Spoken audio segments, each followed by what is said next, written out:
Oh, hey everybody! Welcome to Story Time. Motorcycles, huge part of my life. One of my many passions, hobbies, creativities. It keeps me happy, it keeps me sane. And how I got started with motorcycles is I was on a TV show and my character, they wrote him riding a motorcycle. In order for me to legally ride a motorcycle on set, I needed to get my license. So I took a 3-day course. I really understood it. Like, there were a lot of other people in the class that didn't really quite grasp it, and it just made sense to me. And I fell in love with it. And I was like, I think I want to get a motorcycle. Also, my dad has been riding since he was 15 years old. And so I kind of grew up around bikes. He always had a motorcycle, a Harley. So I was familiar with it, but I never really rode on my own. And I just fell in love with it. And I was like, you know what, I want to do this. So I got a Triumph. It's my first bike ever. And so it was a modern bike. With Triumph is like a British company. And a Cafe Racer is like the racing style bike, but it's sort of minimalist. Everything's really tucked in. The bars are super low. They're usually clip-on bars, which means the handlebars, instead of being a bar, there's 2 separate bars that clip on to the front forks, which hold the front wheel. And as soon as I brought it home, I was like, ooh, wow, I want to mess with this thing. Like, I just wanted to like take it apart and change it up. And I started doing research and looking at other bikes online and Instagram. And I was like, I think I want to try that, you know? And I didn't want anyone to help me. YouTube would only get me so far. I would snip some wire called the canvas wire, like connecting the headlight, and I reconnected it and nothing worked. And so there was maybe like 1 or 2 times I had to take it to somebody for help, but I really just wanted to learn on my own. I would wake up first thing in the morning and just be so stoked to go work on this bike, and I wouldn't even eat the entire time, and I'd be out there for hours, and I would just be so laser focused, locked in, that by the time I was done, it'd be like the sun would be going down. And as soon as I stepped away from the bike, like I would like wobble because I was faint. I hadn't eaten or drank any water. I would just be like locked in. What do you call that? The zone. The zone. I was in the zone. It was meditative. I didn't know it was meditative at the time, but I was just locked in. I was in the zone, and I was basically meditating the entire time I was doing this. Hours would go by and I wouldn't even notice. And I really found a passion for it, and a creative passion, and it just kept progressing. And I wanted to contribute more to the bike world, and I wanted to build a bike from scratch and really learn how everything worked. And I started doing these really long rides, thousands of miles. I did a ride with my dad. I was like 2,000 miles from LA all the way up to Jackson Hole, Wyoming, and then down to Colorado. And that was really special because I grew up with this story that my dad went on this crazy motorcycle ride when he was 15 with his best friend. So I duplicated that ride with my dad. His best friend came, and then one of my best friends came. And it was my best friend's bachelor party also. So it was just like the 4 of us on the road, and we have all these beautiful pictures of just these endless highways, 2-lane highways, with miles on either end of our vision, and we could just park our bikes in the middle of the road and just know for like 20 minutes if a car was coming, because we could see so far down the road. It was just, it's really, that's another part that's really meditative. You lose yourself. There's something about when you have no exterior walls around you or no windows, you really are in the elements, and you can feel the slight bit of temperature change. You can smell roadkill. Like, it's really visceral, and the whole experience is, it's everything that I've been preaching, which is like, calm your mind, focus on something really beautiful, and also being in nature. Like, it's just the most therapeutic.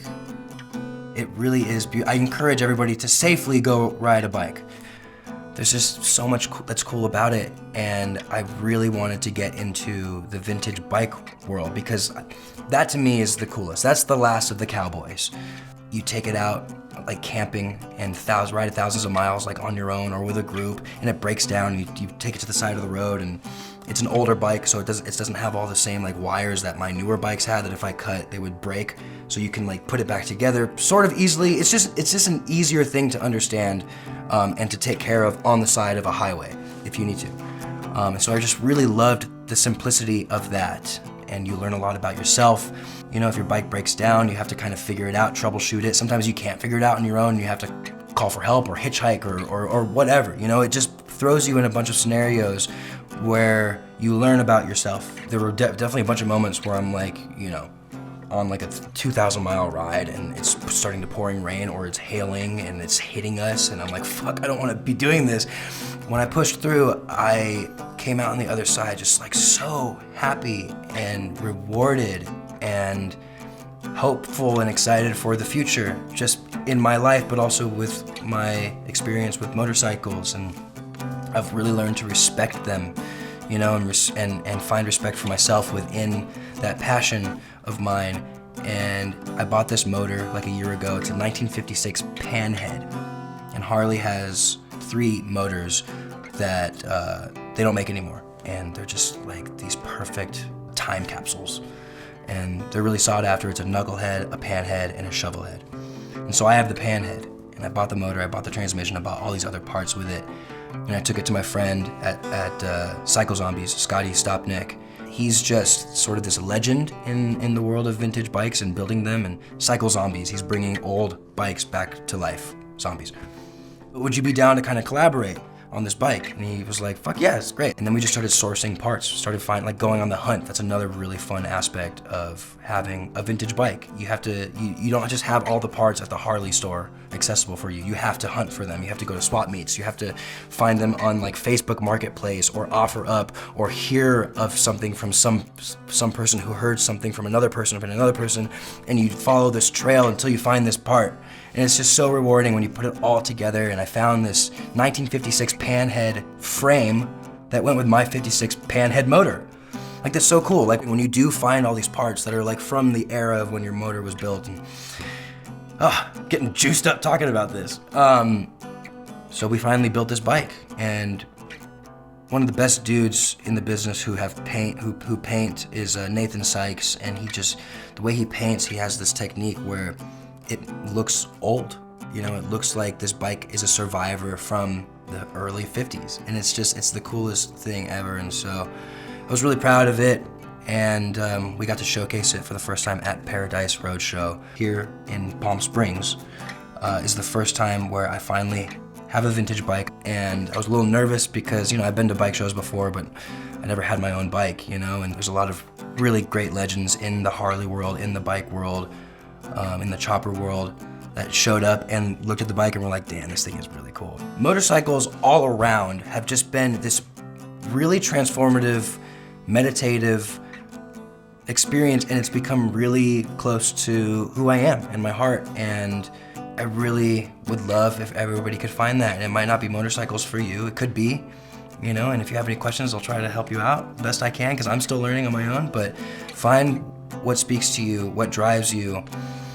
And it might take a bunch of different times to figure it out, You might think something speaks to you and you try it out and realize like a month in, a week in, a year in that, hey, this isn't for me, and try something else. But there's really something therapeutic, meditative, and spiritual about finding this passion of yours. Go find what speaks to you. Go find what turns your motorcycle gears. Stupid. So stupid. That's my story. Thank you. I love you. See you next time. I gotta poop.